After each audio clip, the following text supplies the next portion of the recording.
दोस्तों आज है 28 अप्रैल और आज की इस वीडियो में हम 28 अप्रैल से रिलेटेड जितने भी करंट अफेयर के क्वेश्चन हैं इन सभी को कवर करने वाले हैं, इसलिए वीडियो को अंत तक देखिएगा।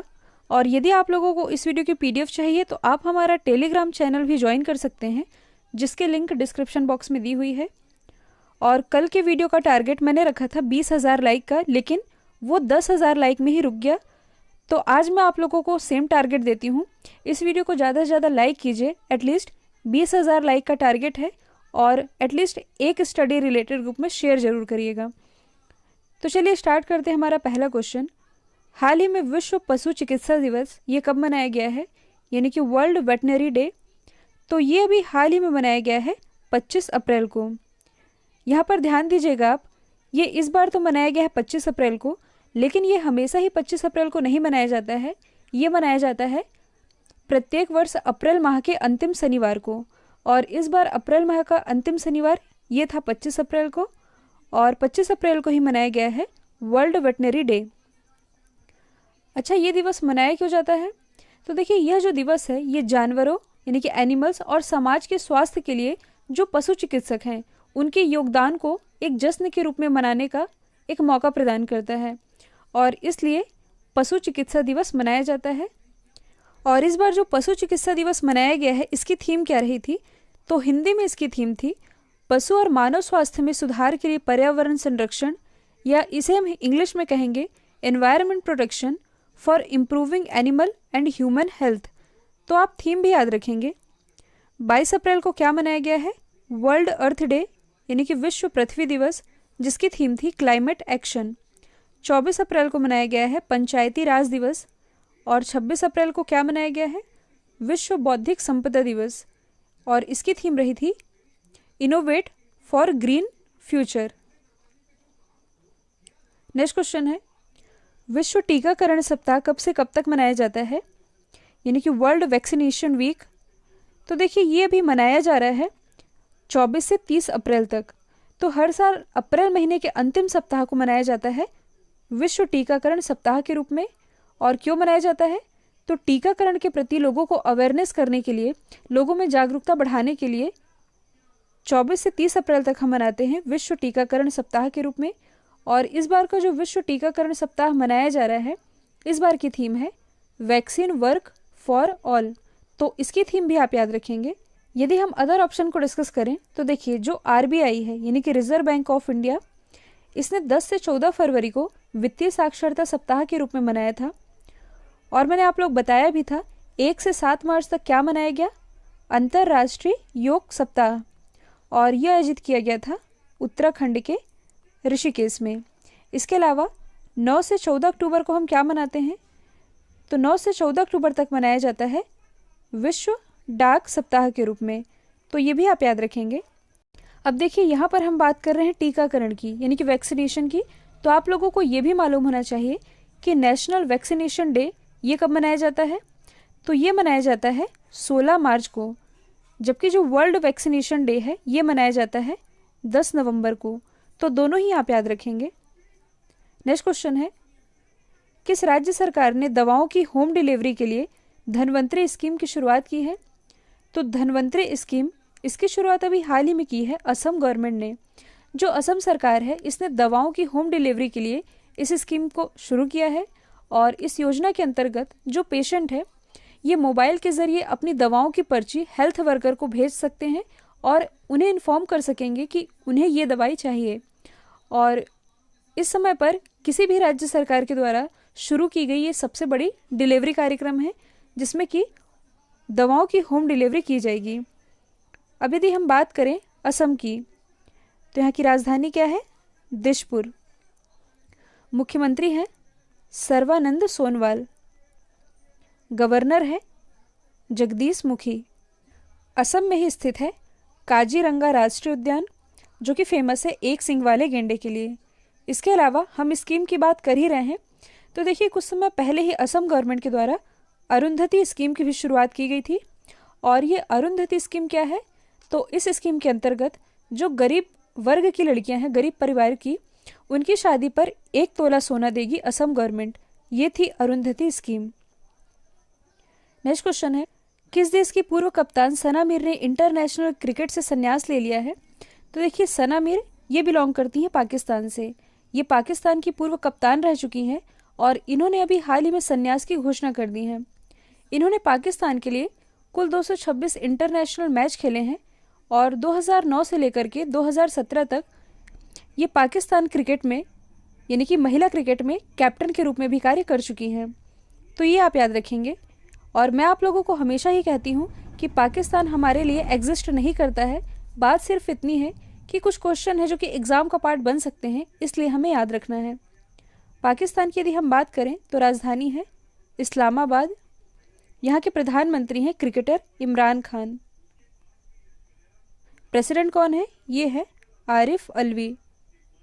सौर ऊर्जा से संचालित विश्व की पहली संसद ये पाकिस्तान में ही है।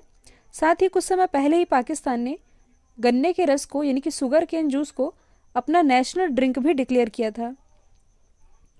नेक्स्ट क्वेश्चन है, किस राज्य में कोविड-19 रोगियों की सेवा के लिए कर्मी बोट रोबोट तैनात किया गया है? तो देखिए, ये अभी हाल ही में तैनात किया गया है केरल में। इसके बारे में आप लोग बता दूं, केरल के एर्नाकुलम में एक गवर्नमेंट हॉस्पिटल में कोविड-19 मरीजों की सेवा के लिए कर्मी बोट नामक एक रोबोट डेवलप किया गया है। और इस रोबोट का इस्तेमाल कहाँ किया जाएगा?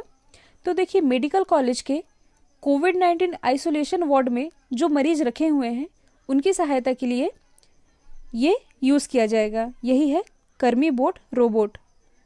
यदि हम बात करें केरल की तो राजधानी है तिरुअनंतपुरम। मुख्यमंत्री कौन है? ये हैं पिनरई विजयन। गवर्नर है आरिफ मोहम्मद खान। केरल के कोझिकोड में ही विश्व की पहली इंटरनेशनल वुमेन ट्रेड सेंटर का उद्घाटन किया गया। साथ ही जो कोच्चि इंटरनेशनल एयरपोर्ट है ये सौर ऊर्जा से संचालित विश्व की पहली एयरपोर्ट है जो कि स्थित है केरल में ही। नेक्स्ट क्वेश्चन है, प्रसिद्ध फोटो जर्नलिस्ट का निधन हुआ है, इनका नाम क्या था? तो देखिए, ये थे प्रसिद्ध फोटो जर्नलिस्ट, इनका नाम था रोनी रॉय। और ये जो रोनी रॉय थे, आप लोगों को याद होगा जो पिछले वर्ष इंग्लैंड में आईसीसी क्रिकेट वर्ल्ड कप हुआ था, तो इस क्रिकेट वर्ल्ड कप को इन्हीं के द्वारा कवर किया गया था।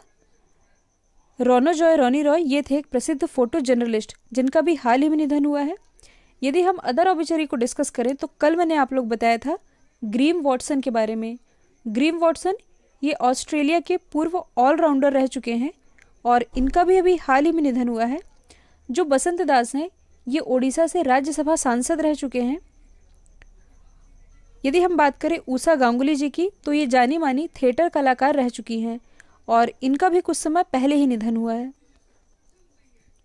नेक्स्ट क्वेश्चन है, हाल ही में फुटबॉल सत्र को समाप्त करने वाला विश्व का पहला देश कौन बना है?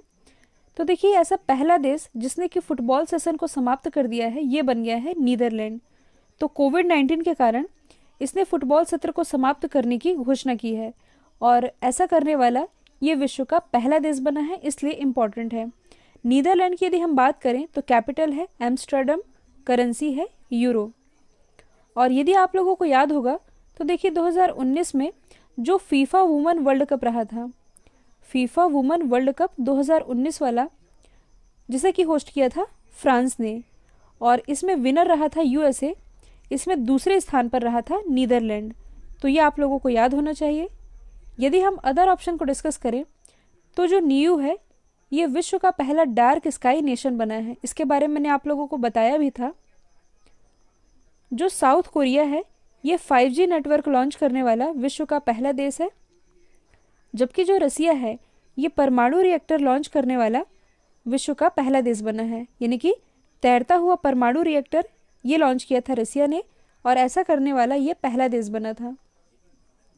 नेक्स्ट क्वेश्चन है, ग्राम स्वराज पोर्टल और स्वामित्व योजना किस मंत्रालय के अधीन कार्य करेगी? तो देखिए, मैंने आप लोगों को बताया भी था कि राष्ट्रीय पंचायती राज दिवस के मौके पर ग्राम स्वराज पोर्टल और स्वामित्व योजना ये दोनों ही लॉन्च किया गया है भारत के प्रधानमंत्री नरेंद्र मोदी जी के द्वारा, और ये योजनाएं पंचायती राज मंत्रालय के अधीन कार्य करेंगी। इन दोनों के बारे में आप लोगों को पहले भी बता चुकी हूँ। यदि हम बात करें पंचायती राज मंत्रालय की तो प्रेजेंट टाइम में हमारे पंचायती राज मंत्री कौन है? ये हैं नरेंद्र सिंह तोमर। और नरेंद्र सिंह तोमर, इनकी कॉन्स्टिट्यूंसी क्या है? मुरैना मध्य प्रदेश। देखिए, यदि हम बात करें इस स्कीम की, तो इस योजना का उद्देश्य ग्रामीण भारत में एकीकृत संपत्ति का सत्यापन करना है और भूमि के सीमांकन के लिए ड्रोन टेक्नोलॉजी का भी इस्तेमाल किया जाएगा। नेक्स्ट क्वेश्चन है, निम्नलिखित में से किसने भारत में कोविड-19 के प्रसार की भविष्यवाणी के लिए एक वेब आधारित प्रकृति डैशबोर्ड डेवलप किया है? तो ये डेवलप किया गया है IIT दिल्ली के द्वारा। मैं आप लोग बता दूं इसके बारे में, कोविड-19 से रिलेटेड ये डिस्ट्रिक्ट वाइज और स्टेट वाइज यानी कि जिलेवार और राज्यवार इंफॉर्मेशन अवेलेबल कराता रहेगा ये डैशबोर्ड, जिसका नाम है प्रकृति। और यहाँ पर प्रकृति की फुल फॉर्म बनती है, फुल फॉर्म है prediction and assessment of corona infections and transmission in India. ये है प्रकृति डैशबोर्ड की फुल फॉर्म, जिसे कि डेवलप किया है IIT दिल्ली ने। तो ये आप याद रखेंगे। यदि हम अदर ऑप्शन को डिस्कस करें, तो IIT बॉम्बे ने क्वारंटाइन मोबाइल एप्लीकेशन डेवलप किया है, जिससे कि कोविड-19 पीड़ितों को ट्रैक किया जा सके। IIT रुड़की, तो अभी हाल ही में IIT रुड़की के प्रोफेसर ने एक सॉफ्टवेयर डेवलप किया है, जिससे कि 5 सेकंड के अंदर ही कोविड-19 का पता लगाया जा सकता है। IIT गुवाहाटी, तो बड़ी जगहों को सैनिटाइज करने के लिए एक ड्रोन डेवलप किया गया है IIT गुवाहाटी के द्वारा। नेक्स्ट क्वेश्चन है, संपर्क दीदी एप्लीकेशन ये किस राज्य सरकार ने लॉन्च किया है? तो देखिए, संपर्क दीदी एप्लीकेशन ये भी हाल ही में उत्तराखंड के शिक्षा विभाग ने लॉन्च किया है, जिसके थ्रू स्टूडेंट्स है जो ये लॉकडाउन के दौरान भी घर पर रह के एनिमेटेड स्टडी कर सकेंगे और राज्य विभाग सिलेबस के आधार पर PDF के रूप में भी स्टडी मटेरियल अवेलेबल कराती रहेगी और इसे लॉन्च किया गया है उत्तराखंड के द्वारा। उत्तराखंड की यदि हम बात करें, तो यहाँ के मुख्यमंत्री कौन है? त्रिवेंद्र सिंह रावत। गवर्नर है बेबी रानी मौर्य। उत्तराखंड में ही स्थित है Rajaji national park, Gangotri national park और valley of flower national park. ये सभी स्थित है उत्तराखंड में। उत्तराखंड से रिलेटेड एक फैक्ट आप याद रखेंगे, कृषि भूमि को पट्टे पर देने वाला यानी कि लीज पर देने वाला भारत का पहला राज्य ये उत्तराखंड ही है। साथ ही उत्तराखंड के ऋषिकेश में ही भारत का पहला ग्लास ब्रिज बनाया जाएगा। कल मैंने आप लोगों से पूछा था, IQA डेटा के मुताबिक दुनिया के शीर्ष 20 प्रदूषित शहरों में से भारत के कितने शहर शामिल हैं? तो इसका राइट आंसर था कुल 2 शहर शामिल हैं, मुंबई और कोलकाता। अब आप लोगों के लिए आज का सवाल है, किस राज्य सरकार ने 30 जून तक सार्वजनिक कार्यक्रमों पर बैन लगा दिया है? तो इसका आंसर कमेंट बॉक्स में दीजिएगा और टारगेट भूलिएगा मत। आज की इस वीडियो का टारगेट है 20,000 लाइक का, तो वीडियो को ज़्यादा से ज़्यादा लाइक और शेयर कीजिए।